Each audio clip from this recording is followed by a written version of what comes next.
interesting. I remember Trump met with like a whole group of Chinese dissidents. There were Uyghurs, there were Falun Gong practitioners, there were Christians. Also, I think some people from Vietnam. I wonder if you could tell us some background on that meeting, because I don't think that was something that Bush, Obama, or Biden have done anything like that. Well, to be fair to previous president, they did meet that.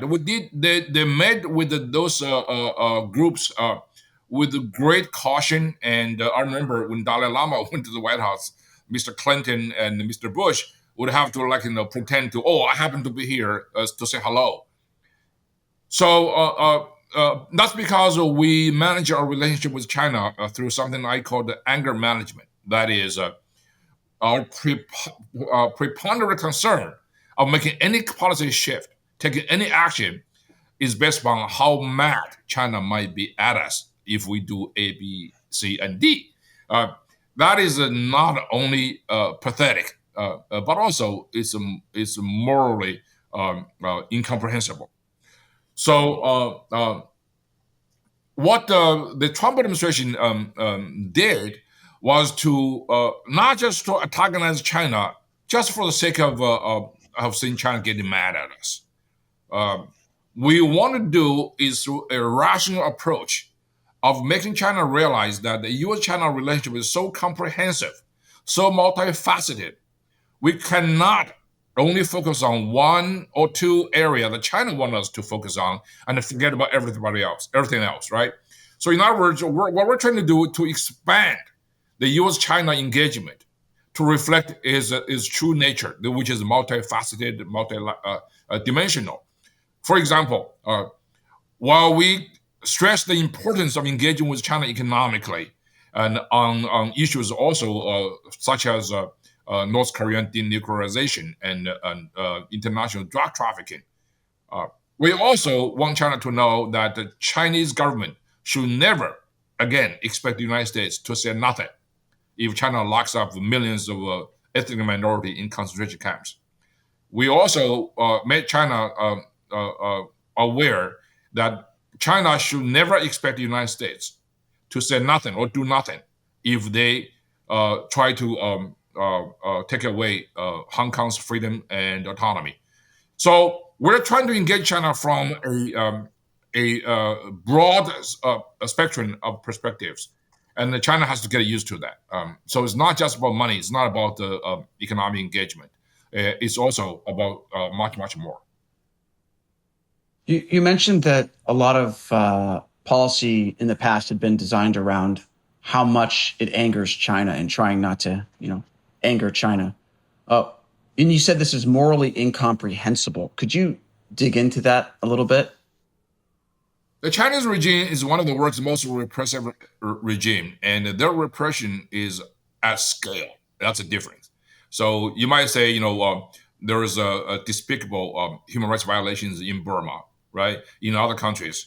Those were absolutely abhorrible. We should really condemn that. But China is a country of enormous size and has enormous influence in the world. And its violation of human rights are committed by a totalitarian theory and by an entire bureaucratic machine.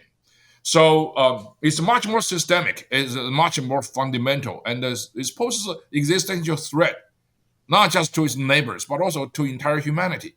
So we have to take this issue at a much higher scale. So that's why we cannot just, just to address the religious freedom issue by sort of, planning for years and years on how and where to meet Dalai Lama, whether we should shake hands with the Uyghur dissident or not. That's just the morally incomprehensible. And that's why I say that. And also, for example, for years and years, there are countless practitioners of Falun Gong and in China were brutally tortured and repressed. Yet, because we know China is very sensitive about this, no American political leader would like to meet with the Falun Gong, engage with them, even on American free soil. So that all changed during the Trump administration. I myself arranged several meetings between the Falun Gong media and Falun Gong survivors to meet with Secretary Pompeo, and he took the time to meet with them in his office. This is unprecedented. On issue for example, the Tiananmen massacre that Chinese government committed in 1989. Yes, we have had the former Secretary of State to make some statements on the anniversaries um, for many years, but no one really take this issue seriously as a reflection of the fundamental difference between the United States and China. That is political, is ideological. And Secretary Pompeo took this very, very seriously. So on the 30th anniversary of the Tiananmen massacre, which is 2019, uh, I helped him draft a amazing statement, and he basically added his own thoughts to it. He dictated us on how to respond to this, and that was the most comprehensive, most direct American response to the Tiananmen massacre. Even though it's 30 years too late, but it's better late than never.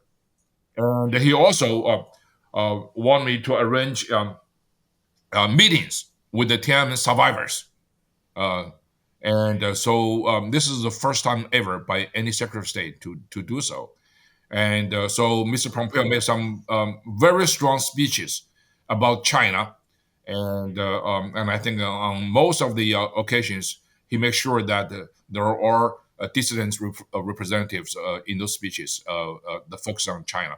So all in all, I think it takes political courage and leadership to get our China policy right. And I'm also very, very pleased and extremely gratified that China policy that we changed during the Trump administration have become a national consensus. And the essence, the core of this China policy has been endorsed by the Biden administration China team. For that, I'm very happy as American and also as a citizen of the world. Now, I know you also advocated what you called a policy of principled realism. Can you tell us what that means? To deal with a regime like China, we must have a certain element of realism. Realism is about deals, about transactions.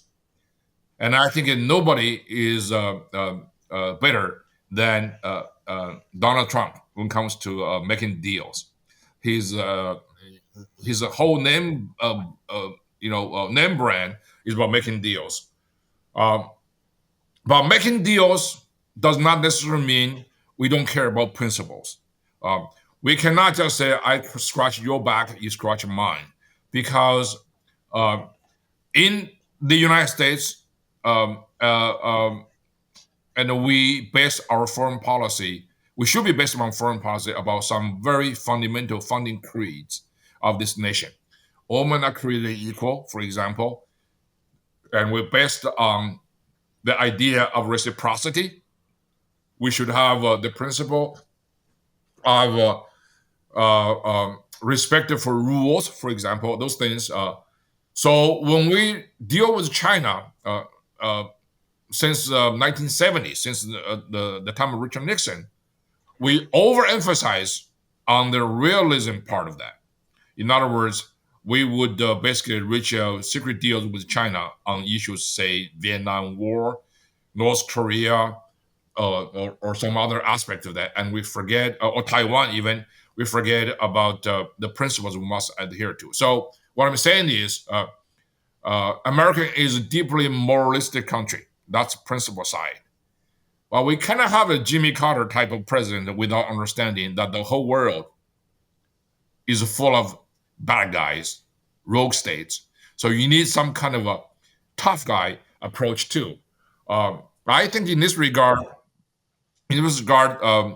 my view, um, uh, FDR, President Roosevelt, a wartime president, was probably has the both sides. He is the principal realism kind of president.